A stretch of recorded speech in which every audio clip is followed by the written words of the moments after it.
મિત્રો, અમદાવાદ શહેરમાં ભાવિન નામના એક નવયુવાન છોકરા સાથે બની ગયેલી આ એક સત્ય ઘટના છે. દરેક સમાજના ભાઈઓ તથા બહેનો થોડો સમય કાઢીને કહાનીને અંત સુધી જરૂરથી સાંભળજો અને આ કહાની વિશે તમારો વિચાર અને અભિપ્રાય અમને કોમેન્ટમાં જરૂરથી જણાવજો. કહાની તમારા હૃદયને સ્પર્શી જશે. વાત છે 2011ની ધોરણ 8નો વર્ગનો. હું ક્લાસમાં નવો દાખલ થયો હતો. અમે વડોદરામાં રહેતા હતા. મારા પપ્પાને કોર્પોરેશનમાં નોકરી બદલી થયા. અમે અમદાવાદ આવી ગયા અને સ્કૂલ બદલાઈને મેં અડધું વર્ષ પછી સ્કૂલમાં એડમિશન લીધું હતું. હજી પહેલો દિવસ હતો. બધા નવા ચહેરાને પરિચય કોઈનો નહીં અને અમારા ટીચરે મારું ઇન્ટ્રો કરાવ્યું ને મને અંકિતની બાજુમાં બેસાડ્યો. અંકિત ક્લાસનો ટોપર હતો. અમારી દોસ્તી થઈ ગઈ. હું એક સીધો સાદો છોકરો હતો. ભણવામાં બહુ હોશિયાર પણ નહોતો ને મેં ટોઠા પણ નહીં. એમ માનો કે એવરેજ વિદ્યાર્થી હતો. 8મું ધોરણ વ્યવસ્થિત પસાર થઈ ગયું ને મેં હવે 9મું આવી ગયું. ગયા ક્લાસમાં ઘણા નવા ચહેરા આવ્યા.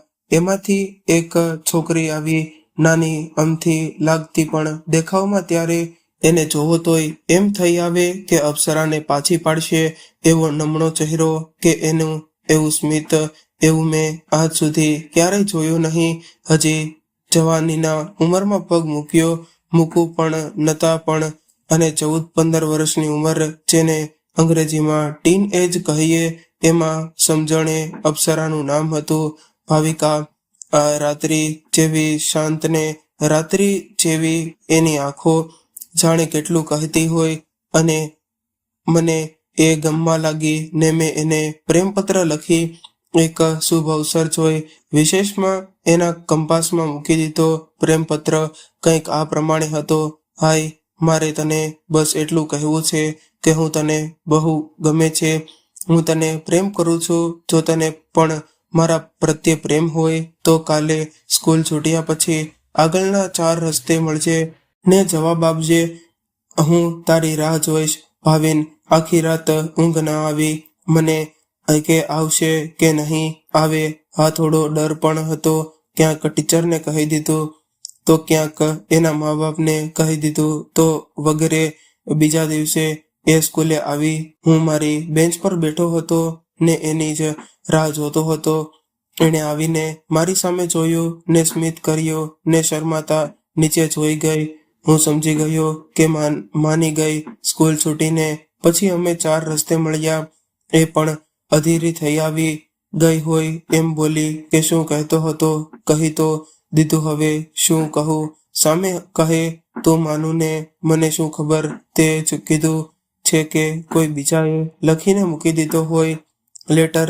તો હું થોડુંક શરમાઈ ગયો પણ કહી દીધું આઈ લવ યુ. તારો જવાબ છે ગાંડો કહેવાની જરૂર છે એમ નામ આવી છું અહીંયા ને ભાવિકાની પ્રેમ ગાતા આખા ક્લાસથી સ્કૂલમાં ને ત્યાંથી સુધી કે શિક્ષકો સુધી પહોંચી ગઈ.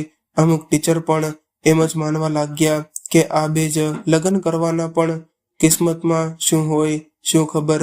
સમય પસાર થઈ ગયો અને 10 પાસ કરી લીધું. બંનેએ સાયન્સ રાખી લીધું પણ કમનસીબ એવા કે સ્કૂલ અલગ થઈ ગઈ. આ સ્કૂલમાં 11-12 હતું નહીં. અમારે અલગ સ્કૂલમાં જવું પડ્યું પણ બંનેને સાથે એડમિશન મળી ગયું નહીં. પણ પ્રેમ અમારો એક બંધ હતો. હું રોજ સ્કૂલ છૂટીને એની સ્કૂલે એને મળવા જતો હતો. બંનેને સારા ટકા આવી ગયા 12માના. અમે કોલેજમાં એપ્લાય કર્યું પણ કોલેજમાં પણ જોડે એડમિશન ન થયું ને તોય એ જ સિલસિલો ચાલુ રહ્યો. પ્રેમમાં 4 વર્ષ જતા રહ્યા. આ સમય ક્યાં ગયો એ ખબર જ ન પડી. એવું જ હતું કે બસ આમને આમ જીવન પસાર થઈ જશે. એકબીજાની સાથે પણ શાંતિને સુખ જાજુ રહેતું નથી ને કોલેજ અલગ મળી પણ પ્રેમ અલગ ન થયો.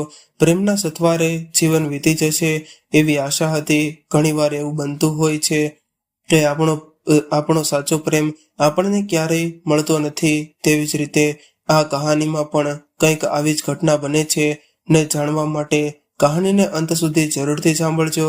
અને જે મિત્રોએ હજુ પણ અમારી ચેનલને સબસ્ક્રાઇબ ન કરી હોય તો સૌથી પહેલા ચેનલને સબસ્ક્રાઇબ જરૂરથી કરી લેજો. બેલ આઇકનને ઓલ પર સેટ કરી દેજો જેથી અમારી દરેક નવી કહાની આપને સમયસર મળતી રહે. મારા પિતાના એક બાળપણના મિત્ર હતા, અમારી જ અજ્ઞાતના, અને એમ કહીએ કે સુખ અને દુઃખમાં સાથે ઊભા રહેનારા મારા પિતા અને એમના મિત્રના લગ્ન થયા. એ પહેલા બંનેએ એકબીજાને વચન આપેલું કે આપણા લગ્ન થયા અને ઘરે બંનેના છોકરા અવતરે કે છોકરી, આપણે આપણી મિત્રતાને સંબંધમાં ફેરવી અને આપણી મિત્રતાને જીવંત રાખીશું. હવે થયું એવું કે મારો જન્મ થયો ને એના વર્ષ પછી મારા પિતાના મિત્રના ઘરે કાજલનો જન્મ થયો. વચનની વાત સાતત્યમના ફરી જાય એ અવસર આવી ગયો અને અહીંયા કોલેજ હતી, પણ મારો અને ભાવિકાનો પ્રેમ જન્મના વચનમાં બદલાઈ ગયો હતો. બીજી તરફ મારા પિતા મારા લગ્નની વાત કાજલના પિતા જોડે કરવા નીકળી પડ્યા. હું વાતથી અજાણ હતો અને કાજલને હું પ્રસંગ અને તહેવારોમાં જોડે મળતા પણ ક્યારેય એના પ્રત્યે પ્રેમની લાગણી ઉપજી નથી. તે પણ આ વાતથી અજાણ હતી. એને જ કારથી જોડે રમતા, હરતા ફરતા અને ઘરના સાથે પણ એણે કંઈ વાત કરી ન હતી ને અચાનક મારા અને કાજલના લગ્નની વાત મને મળી તો મારા પગ નીચેથી જમીન સરકી ગઈ ને કારણ પૂછ્યું તો એ વર્ષો જૂની વચન યાદ દેવડાવી મને કહી દેવામાં આવ્યું કે તારા પિતાના વચનનું પાલન થશે. હું અસમજમાં આવી ગયો. એક તરફ ભાવિકા સાથેનું બાળપણથી લઈ ભવના સંગાથના વચન, શું કરવું શું ન કરવું કંઈ સમજાતું ન હતું. જૂની પેઢીનું એવું સાંભળ્યું કે જ્યાં માતા પિતા કહેતા ત્યાં લગ્ન કરી લેતા. પોતાના ભાવિ પતિ પત્નીનું મોઢું જોયા વિના પણ આ નવી જનરેશન આટલી સ્થિતિની સહેજપણે માનીને અપનાવી લે એ કેમ બને? એમને તો એમનું પ્રેમને એમનું જીવન એ જ સર્વોપરી પણ કહેવાય છે ને કે ધાર્યું ધણીનું થાય ભલે. ગમે તેટલા ઉછાળા મારું થવાનું એ જ છે જે કિસ્મતમાં લખ્યું હશે. મારું મન ભાવિકાના પ્રેમમાં એટલું ડગડૂબી ગયું હતું કે ભાવિકા સિવાય બીજો કોઈ વિચાર ન હતો. અત્યારે મારી સ્થિતિ પાંખ વગરના પક્ષી જેવી હતી. ઉડવું હતું તો મારી ભાવિકા જોડે પણ પાંખ કપાઈ ગઈ હતી. બહુ વિચાર બાદ એક રસ્તો સૂઝી આવ્યો. થયું કે કાજલને જઈ મનની વાત જણાવી દઉં કે મને ભાવિકા પસંદ છે. તો એ વાત સાંભળી જો ભાવિકા ના પાડી દે લગ્નની તો વચનની કોઈ વાત જ વચ્ચે ના આવે. પણ બીજી બાજુ થયું એવું કે ક્યાંક કાજલને હું ગમતો હોય ને એ એવું ના કરે તો ને આ વાતની જાણ મારા ઘરમાં થઈ આવે તો ઉલમાંથી ચૂલમાં પડ્યા જેવું થાય.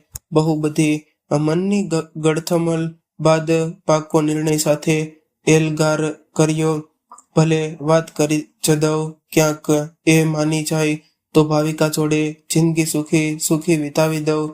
શંકાને આશા સાથે ને કાજલ જોડે વાત કરવાનો નિર્ણય કર્યો ને મેં એને ફોન કર્યો. હેલો કાજલ, મારે વાત કરવી છે.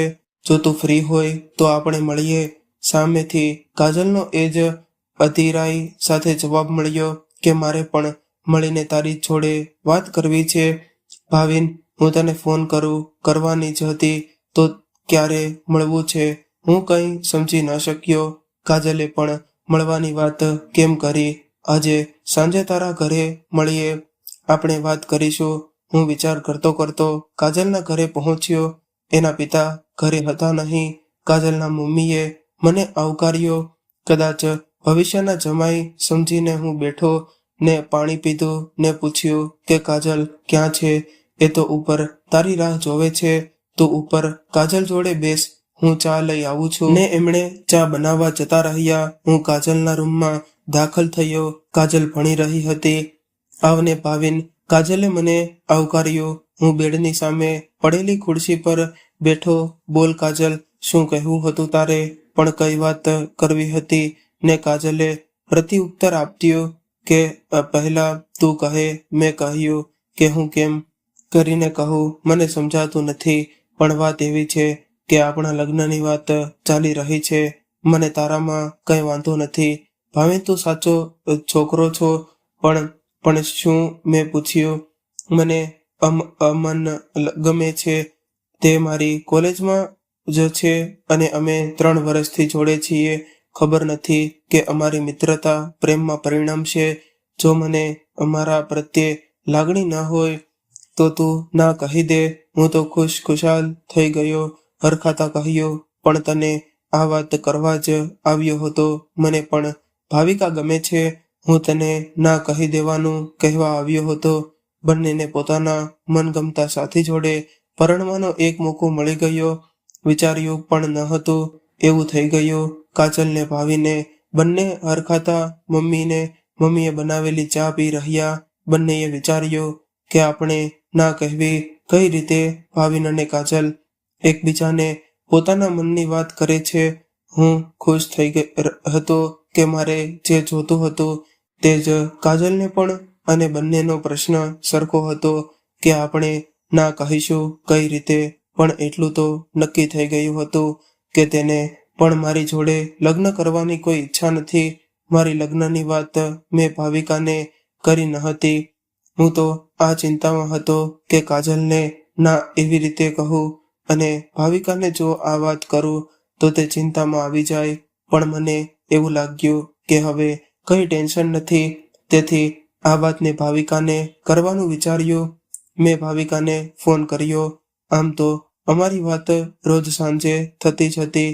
અને ભાવિકા, મેં તને કહ્યું નહોતું પણ એક પ્રોબ્લેમ થઈ ગઈ હતી. મારા પિતા અને તેના એક મિત્ર છે, બહુ જ જૂના. એમના તો લગ્ન પણ નહોતા થયા ત્યારથી એમની મિત્રતા છે.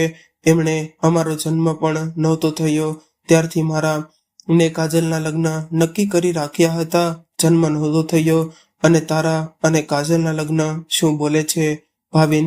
તું ખુશીમાં અડધું બોલે છે. શાંતિથી વાત કર. ભાવિકાનો મીઠો અવાજ ભાવિનના કાને પડ્યો. અરે ભાવો, એમ કહું છું કે મારા પિતાએ એવું નક્કી કર્યું હતું કે અમારા ઘરે છોકરા છોકરી જે જન્મે આપણે તે બંનેને જ પરણાવીશું. મારા પિતા ત્યાં વાત કરી આવ્યા કે હવે સમય થઈ ગયો છે. નસીબ કેવા છે કે ત્યાં કાજલનો જન્મ થયો અને અહીંયા મારા પિતા અને તેના પિતાએ નક્કી કરી લીધું કે હવે તો આપણે લગ્ન બંનેના કરાવી જ નાખીશું. અમારું નક્કી કરી જ નાખવાના હતા અને થઈ પણ જાત. પણ એક ટ્વિસ્ટ આવી ગયો. યાર, શું ટ્વિસ્ટ? કાજલને પણ કોઈ બીજું ગમે છે. તેણે કહી દીધું કે મારે લગ્ન નથી કરવા અને મેં પણ કે મને તું ગમે છે. મારે પણ નથી કરવા. તો પ્રોબ્લેમ સોલ્વ. ભાવિકા હસી પડી. અરે તો કહે કે તે ઘરે કહી દીધું કે મારે તેની જોડે લગ્ન નથી કરવાના. મેં તો નથી કહ્યું. પપ્પા સામે બોલો તો અત્યારે પણ મારી ધોલાઈ કરી નાખશે. કાજલને કીધું છે કે કદાચ ના પાડી દેશે. મારે કહેવું પણ નહીં પડે. સારું, તો ગાંડો જ છે. મને કહેવાય તો ખરી ને કે આવું બધું છે. ભાવિકાએ પ્રેમથી મને સમજાવવાનું ચાલુ કર્યું. ભાવિકા, મને સાથે છે કે તું ચિંતા કરીશ એટલે હું પણ થોડોક ખુશ થઈ ગયો. રોજનું રૂટીન ચાલી ગયું. ઘણી શાંતિ હતી. કાજલ તો ફક્ત ગુડ મોર્નિંગ ગુડ નાઇટનો મેસેજ કરતી. હું પણ એટલો જ મેસેજ કરતો. મારી કોલેજનું છેલ્લું વર્ષ હતું. બસ હવે મહિનામાં એક્ઝામ હતી અને હું ભાવિકા અત્યારના સમયમાં ખાસ કોલેજ જતા નહીં. ક્યારેક ને ક્યારેક બહાર ફરી આવતા. એક્ઝામ પૂરી થઈ જતી અને જૂનનું વેકેશન ચાલુ હતું ને મારા પપ્પાએ ઘરમાં એટમ બોમ્બ ફોડ્યો કે કાલે કાજલના ઘરે જવાનું છે. કાજલને આપણે જોઈ છે ને બધું જાણીતું જ છે. પણ રિવાજ પ્રમાણે જવું તો પડે ને. તારા ભાઈને પણ આજે કહી દેજે તે આવી જાય. એક મામા જોડે હોય તો સારું. પપ્પા મમ્મી સામે જોઈને બોલી ગયા. મેં સાંભળ્યું પણ હું કોન્ફિડન્સમાં હતો, ભલે ને જાય, મારે પણ જવાનું જ હતું. થશે કે શું ના જ પાડી છે, કાજલના કહી દેશે, પછી હું હાલો જતા આવીશું એમ બીજા દિવસે પહોંચી ગયા. અને જાણીતું જ હતું એટલે કંઈ બીજી ફોર્માલિટી કરવાની હતી નહીં. હું રાહ જોતો હતો કે હમણાં એવું કરશે કે કાજલના કહેશે માટે મારે લગ્ન નથી કરવા. ખોટું છોકરા છોકરીના લીધે આપણે મિત્રતા બગડે, પણ એવું કંઈ ન થયું ભાઈ. બસ કલ્પના કરી રહી ગઈ તો આપણે સગાઈ 2 મહિના પછી રાખીએ, બરાબર ને? આ વાક્યથી કાજલના પિતાએ ધડાકો કર્યો. મને ચિંતા થવા લાગી. ચિંતામાં ને ચિંતામાં ચક્કર આવી ગયા. કાજલે ના પાડી કે નહીં, કઈ વાત થઈ કે નહીં, ઘણા સવાલ મારા મનમાં આવતા હતા. મને થયું કે અત્યારે કાજલને પૂછી લઉં, પણ ઘરમાં મેળાવડું અને ખુશીનો માહોલ જોતા મેં રાહ જોવાનું વિચાર્યું. કાજલના મમ્મી મને મીઠાઈ ખવડાવવા આવ્યા અને મારું મોં જોઈ બોલ્યા કે લે દીકરા મોઢું ખોલ. મેં મીઠાઈ ખાધી, પણ અત્યારે સ્વાદ લેવાની સ્થિતિ ન હતી. શું થયું બેટા? કાજલના મમ્મી બોલ્યા કંઈ નહીં. કે મેં ખોટી સ્માઇલ કરી કે કાજલે રસોડામાંથી મારી સામે જોયું. મેં પણ એની સામે સવાલ ભરી આંખોથી જોયું. તે પણ કંઈક કહેવા માંગતી હોય એવું લાગ્યું. આ દ્રશ્ય મારા મામા મામી જોઈ રહ્યા ને એમણે ઊંધા વિચાર કરી લીધો હતો કે છોકરા છોકરીને એકબીજા પ્રત્યે તે બહુ જ લાગણી છે.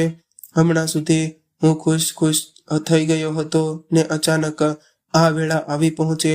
મેં નક્કી કરી લીધું કે હું જ ના પાડી દઈશ. સગાઈની તારીખ નક્કી થઈને એમાં શું, કંઈ સગાઈ તો નથી થઈ જાય તો હું તો તોડી નાખીશ. ના, એટલું દૂર તો જવું જ નહીં પડે.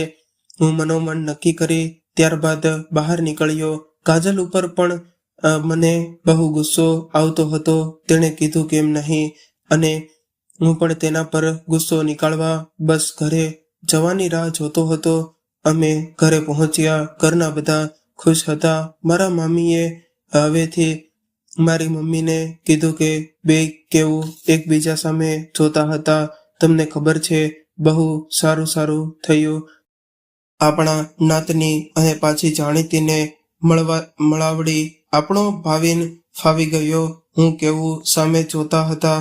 આ વાક્ય તીર બની સીધું દિલમાં ઉતરી ગયું. મનમાં તો થઈ આવ્યું કે સાચું કહી દઉં. પ્રેમથી નહીં, દાજથી જોતો હતો, પણ મેં ગુસ્સા પર કાબુ રાખ્યો. મેં સીધા મારા રૂમમાં જઈ કાજલને ફોન કર્યો. તે જાણે ફોનની રાહ જોઈ બેઠી હોય એમ એક રિંગ પૂરી પણ ન થવા દીધી ને ના કેમ ના પાડી કહી દેવું તું ને તો આજની વાત થાત જ નહીં ને. મેં કીધું હતું કે હું લગ્ન નથી કરવા માંગતી. તને પણ અમને ગમે છે ને, તો પછી આ બધું શું થયું? હું ગુસ્સામાં બોલી ગયો. મેં મારા મમ્મીને વાત કરી હતી, પણ એમણે મને કીધું કે અમન આપણી નાતનું નથી. નાતમાં કરો તો સારું ને અમને પણ કેમ ખબર પડે કે એમનું ઘર કેવું છે કેવું નહીં. તોય મેં જીદ કરીને ના કીધું. ભાવિન પણ મમ્મીને પપ્પાને કહી દીધું, પણ પપ્પાએ મને ચોખ્ખું સંભળાવી દીધું કે લગ્ન તો તારા ત્યાં જ થશે અને આ બધા લફડા બંધ કરી દેજે. કોલેજ પૂરી થઈ ગઈ છે, રિઝલ્ટ આવે એટલે વર્ષમાં લગ્ન કરાવી દેવાના છે. આ બીજા છોકરાને મળવાનું પણ આપોઆપ બંધ થઈ જશે. કોલેજ પતી છે તો હવે બહાર નીકળવાનું પણ બંધ કરી દઈશ. ધમકી આપી તો હું શું કરું? તું જ કહે કે હું પણ ચિંતામાં છું. હું કાલથી જ વાત સાંભળી શાંત પડી ગયો. તો હવે શું કરીશું? 2 મહિના પછી સગાઈ કરવાનું કહે છે. મારી ચિંતાને ગુસ્સો 7મા આસમાને હતો અને હું હવે મેં કીધું મારું ચાલ્યું નહીં. હજી પણ સમય છે, વાત કર. જો તારા ઘરથી ના પાડી જાય તો આપણું ચાલી જાય. મેં કાજલની વાત માની અને આમ પણ થોડીક વાર પહેલા જ નક્કી કરી લીધું હતું કે હું જ કહી દઈશ. હિંમત વધારી દીધી. મને થયું કે ભાવિકાને કહી દઉં, પણ પછી થયું કે ચિંતામાં આવી જશે તો મારી ચિંતા વધારે થઈ જશે. પહેલા વાત પૂરી પછી કહીશ. હું સૂઈ ગયો. સાંજે અમે જમવા બેઠા. જમીને પપ્પા ટીવી જોતા હતા અને મેં જઈને કીધું કે પપ્પા, મારે કાજલ જોડે લગ્ન નથી કરવા, મને બીજું કોઈ ગમે છે. આ સાંભળતા જ મારા પપ્પાએ ટીવી બંધ કરીને મને આવીને એક જોરથી તમાચો આપી દીધો. નાલાયક, મને હતું જ કે આ બધું કરવા જ ભણાવીએ છીએ. લગ્ન તો તારા કાજલ જોડે જ થશે. મા બાપ છીએ, તારા ભવિષ્યનું વિચારીશું ને તને આજકાલના છોકરી સારી લાગે છે, સારું લાગે છે, આ કરીને જિંદગી બગાડી નાખો છો. લગ્ન તો તારા કાજલ જોડે જ થશે. કહી દઉં છું ને કે જે છોકરી હોય તે ના પાડી દેજે. એને નહીં તો મારે ના પાડવી પડશે. હું સમયમાં ગયો. ગુસ્સો તો મને આવતો જ હતો, પણ શું કહું? મને તમાચાની અપેક્ષા ન હતી. હું કંઈ બોલ્યો નહીં ને મેં રૂમમાં જઈ વિચારવા લાગ્યો કે હવે શું કરું. કેટલા વર્ષોનો પ્રેમ અને સાથ, અમારી બંનેની સમજણ અને સહકાર અને એકબીજા પ્રત્યેની લાગણી કોઈ કાળે હું સમાપ્ત કરવા નહોતો માંગતો. ને હું વિચાર કરતા, ભગવાનને પ્રાર્થના કરતા સૂઈ ગયો અને સવારે ઉઠતા મને એક વિચાર આવ્યો ને મેં સીધો કાજલને કોલ કર્યો. હેલો કાજલ, ધ્યાનથી સાંભળ. તું અમને તે કહે કે તે તારા પપ્પાને કોલ કરીને કહે કે તેને તારી જોડે લગ્ન કરવા છે, અને તેનાથી પણ સારું એ છે કે તેના પપ્પા વાતનો પ્રસ્તાવ મૂકે કે તારા અને અરમાનના લગ્નની અને પ્રેમથી વાત કરે તો ફરક પડે. જોડે હું પણ ભાવિકાને આવું કહેવાનું કહું છું. કદાચ કઈ મેળ પડે. યાર, આમાં કઈ બોલાચાલી થઈ જાય તો ને આપણા મા બાપ બદનામ થાય તો કાજલને ચિંતા થઈ. એ જ તો જોઈએ છે. કાં તો ઘરનાને એવું થાય કે વાત બહુ આગળ વધી ગઈ છે, નહીં કરાવવા લગ્ન આપણા બંનેના, અથવા આપણા બે માંથી કોઈ. સમાજમાં બધા થાય કે આમનું તો લફડું ચાલે છે, બીજા જ જોડે તો આપણા લગ્ન ન કરાવી શકાય. કરી જોઈએ. શું કરવું, કહેવું તારું? હું તો બસ જલ્દી બધું પૂરું કરવામાં હતો. મને ડર લાગે છે, પણ હું કરું. કાજલે પણ મન મક્કમ કર્યું. બંનેએ એકબીજાને આપવી સાંભળી અને આ નુસ્ખો અજમાવવાનું નક્કી કર્યું. અમનના પિતા માની ગયા, પણ ભાવિકાના પિતા ન માન્યા. બહુ મનાવ્યા પછી તેણે હા પાડી. અમનના પપ્પાએ વાત કરી, પણ તેની ઊંધી અસર થઈ અને કાજલના પપ્પાએ કહી દીધું કે અમે નાથ સિવાય અમારી દીકરી ના આપી શકીએ, માટે તમારા છોકરાને કહી દેજો કે આ બધું આગળ ન ચલાવે. અને અમનના પપ્પાએ ઊંધું અમનને સંભળાવ્યું કે અહીંયા ભાવિના પપ્પાએ પણ મારા પપ્પા જોડે વાત કરી, પણ તેની કોઈ અસર ન થઈ. મારા પપ્પાએ પ્રેમથી કહી દીધું કે અમે મિત્રતાને સંબંધમાં ફેરવવાનો નિર્ણય વર્ષોથી લીધો હતો, અને નાત સિવાય બીજે પરણવું કેમ, સમાજમાં રહેવું છે, માટે લગ્ન તો ત્યાં જ થશે. છોકરાઓ અણસમજુ છે, સમજાવીશું તો સમજી જશે. મારો આઈડિયા ફ્લોપ થઈ ગયો અને સગાઈ થઈ ગઈ. હું ને કાજલને કંઈ ન કહી શક્યા. આવું થવાથી અમને તો કાજલ જોડે સંબંધ તોડી નાખ્યો. કદાચ એમને સંબંધ એટલો મજબૂત નહીં હોય, પણ ભાવિકાને રોજ રોતીને હું પણ કોઈ પણ ભોગે ભાવિકાને જવા દેવા નહોતો માંગતો. હું અવારનવાર ઘરમાં મગજમારી કરતો અને હું સમજાવ્યો કે પપ્પાને, મમ્મીને.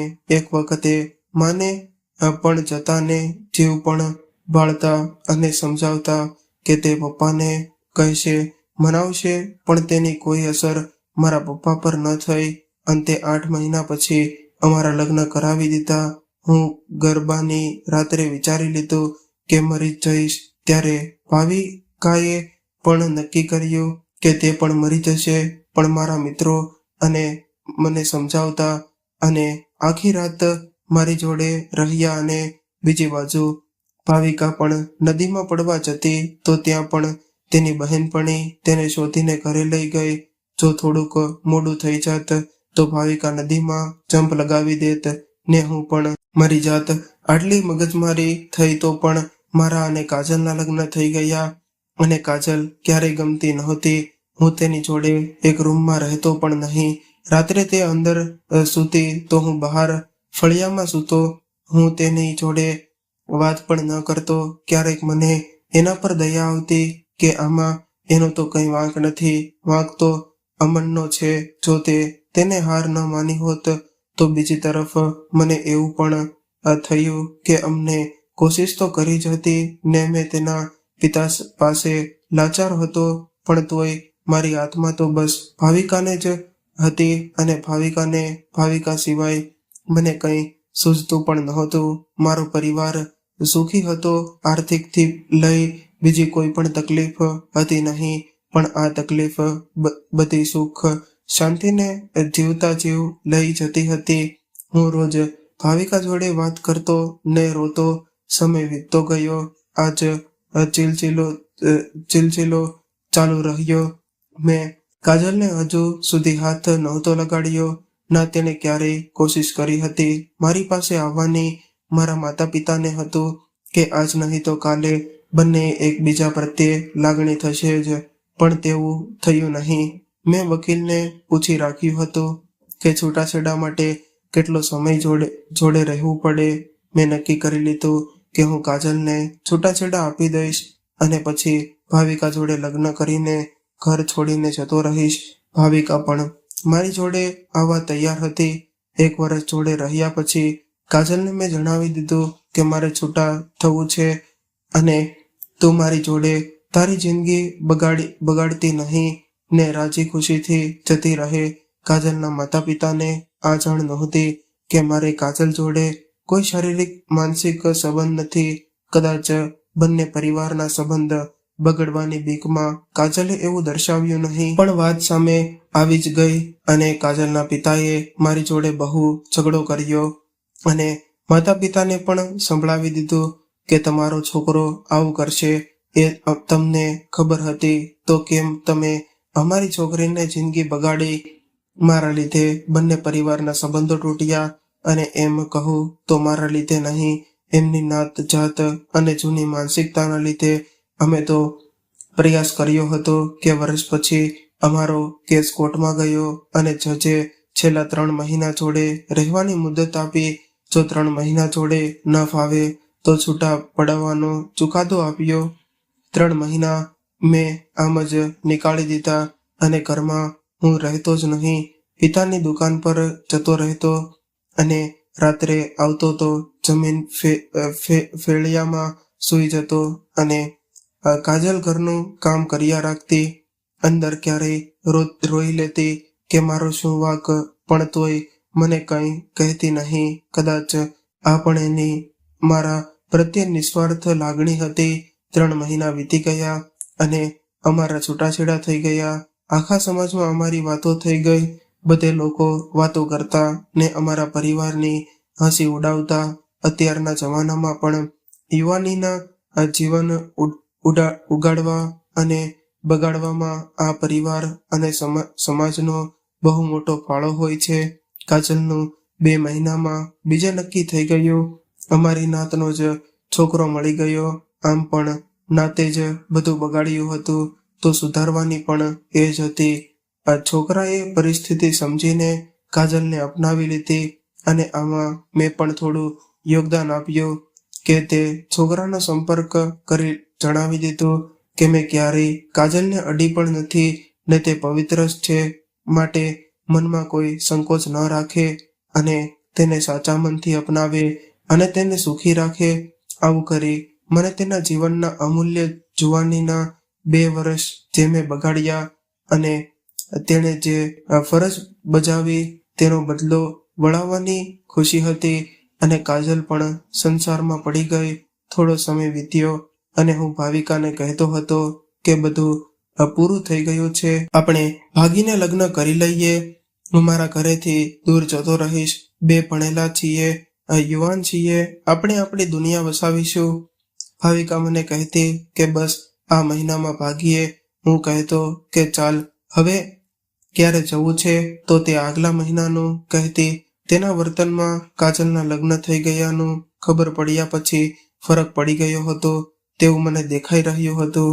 એ વાત કરતી પણ બહુ મનથી નહીં ને હું જ્યારે ભાગી જવાની વાત કરું તો બહારનું કાઢતે મને લાગ્યું કે દાળમાં કંઈક કાળું છે, પણ મારો પ્રેમ એ માનવા તૈયાર નહોતો. મેં તને મળવા માટે બોલાવી. અમે રવિવારે મળવાનું નક્કી કર્યું. ક્યારે જવાનું છે ભાવુ? તારા માટે હું છૂટાછેડા લઈ લીધા. તેને અડી પણ નહીં. મારા પરિવારથી પણ જુદો થઈ ગયો છું. હવે બસ કર, આપણે જોડે રહેવાનું છે. આટલા વર્ષનો આપણો પ્રેમ છે. ચાલ હવે અત્યારે જ જતા રહીએ. હું કરગરતો હતો. ના, મારે નથી કરવા લગ્ન. તું તે 2 વર્ષ જેવું બીજી છોકરી જોડે રહ્યો અને હું કેમ માની લઉં કે તે તેને જોડે કઈ સંબંધ નથી રાખ્યો? હું કઈ તને જોવા તો નથી આવીને? ભાવિકાની આંખોમાં હવે લાગણી નહોતી દેખાણી. આપણે રોજ વાત કરતા હતા ને. ભાવુ, આ શું બોલી રહી છે તું? આપણે પતિ પત્નીની જેમ જ રહ્યા છીએ ને તું આવો અવિશ્વાસ કેવી રીતે બતાવે છે? બોલતો રડી રહ્યો હતો. મેં બહુ સમજાવી પણ ભાવિકા ન માની. મને પોતાના પર બહુ પસ્તાવો થયો. ભાવિકા ઊભી થઈ અને બોલી કે મને કોઈક બીજું મળી ગયું છે. મારી વાત આવી હતી, અમારી નાતના છે અને સગામાં સગું છે ને મને છોકરો ગમે છે. મને ભૂલી જા, હું આગળ વધવા માંગુ છું. બહુ થાકી ગઈ આટલા વર્ષોની મગજમારીથી ને તે જાતી રહી. હું તેને એક્ટિવામાં બેસાડી જતા જોઈ રહ્યો. હું બેસીને બહુ રડ્યો, બહુ જ રડ્યો. મને કંઈ સૂઝતું નહોતું કે હું શું કરું. મેં જે છોકરી માટે આટલું કર્યું એના માટે મેં કાજલ જોડે જેનો કોઈ વાંક નહોતો તે તો પણ તેને મેં હેરાન કરી. કોના માટે મને સમજાતું નહોતું કે શું કરું. હું રડતો રહ્યો ને ત્યાં જ બેસી રહ્યો.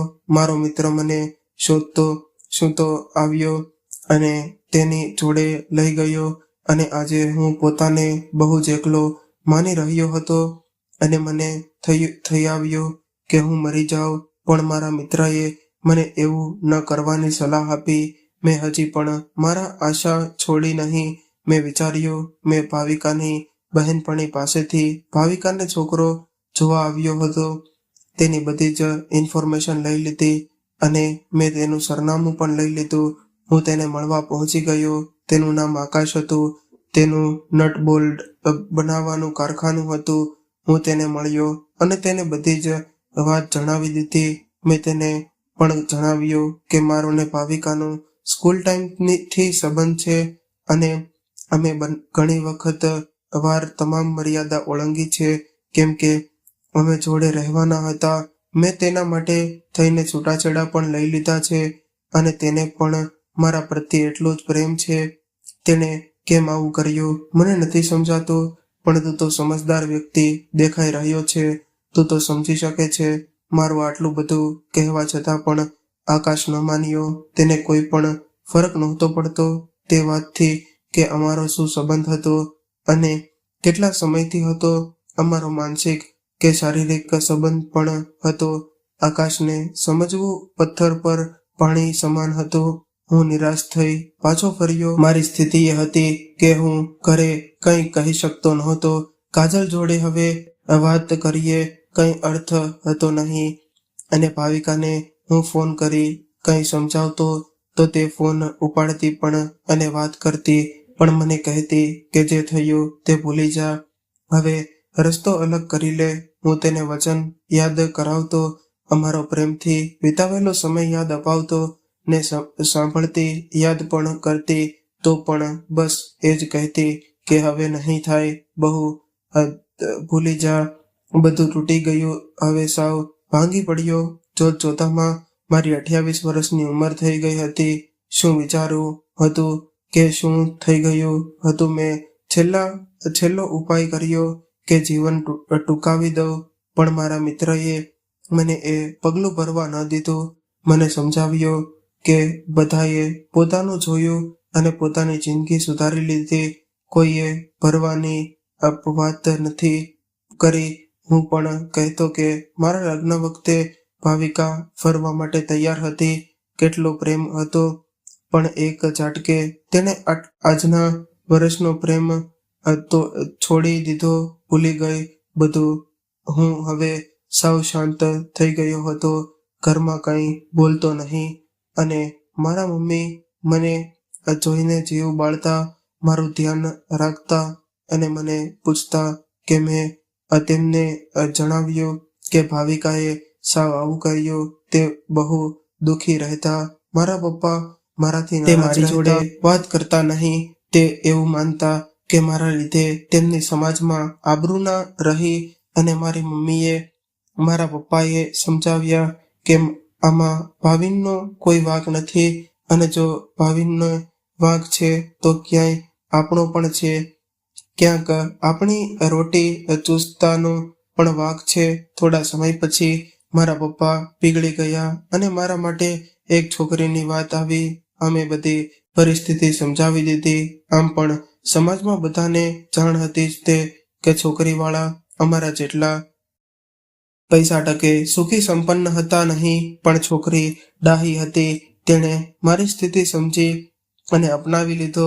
મારા લગ્ન થયા. મારી માનસિક સ્થિતિને પણ હોય ને છોકરી બહુ સુખી ખુશ હતી. મેં તેની ખુશીમાં મારી ખુશી જોઈ લીધી ને થોડો સમય લાગ્યો, પણ મેં તેને બધું જ સુખ આપવાની કોશિશ કરી ને પણ મારી જોડે અને મારા ઘરના જોડે બહુ જલ્દી ભરી ગઈ ને તેને પોતે પોતાનું ઘર બનાવી દીધું. ભાવિકાના સમાચાર મને મળ્યા કે તેણે પણ ધામધૂમથી લગ્ન કરી લીધા અને તેના સંસારમાં પડી ગઈ. બસ 12 મહિના જેવું જ થયું કે મારા ઘરે દીકરાનો જન્મ થયો. તેનો જન્મ થતાની સાથે જ મારી લાગણી બદલાઈ ગઈ. હવે કોઈને યાદ કરવાનો સમય નથી. મારો દીકરો મારા માટે સર્વસ્વ બની ગયો, અને કામ ધંધો, ઘર ચલાવવું, બાળક, પતિ પત્ની, આ બધી જવાબદારી થઈ ગઈ. જવાબદારીમાં માણસ બધું ભૂલી જાય છે. બાળક આવતા ભાવિનના મનમાં એ તો પાક્કો નિશ્ચય થયો કે જે મારી સાથે થયો તે આવનારી પેઢી સાથે ન થવું જોઈએ. આમાં વાંક કોનો ગણીએ? એ જવાબ તમારે આપવાનો છે કે શું આમાં વાંક ભાવિનનો છે કે જેણે નિસ્વાર્થ પ્રેમ આપ્યો? શું ભાવિકાનો છે, તેણે પણ પ્રેમ કર્યો જ હતો? કે શું કાજલનો છે, જેના માટે તેના ઘરની આબરૂને મર્યાદા મહત્વની હતી? કે શું અમનનો છે, જેને પોતાનું સ્વમાન વહાલું હતું? શું કાજલ અને ભાવિનના પિતાનો છે કે જેમણે નાત અને મિત્રતાને પ્રાધાન્ય આપ્યું હતું?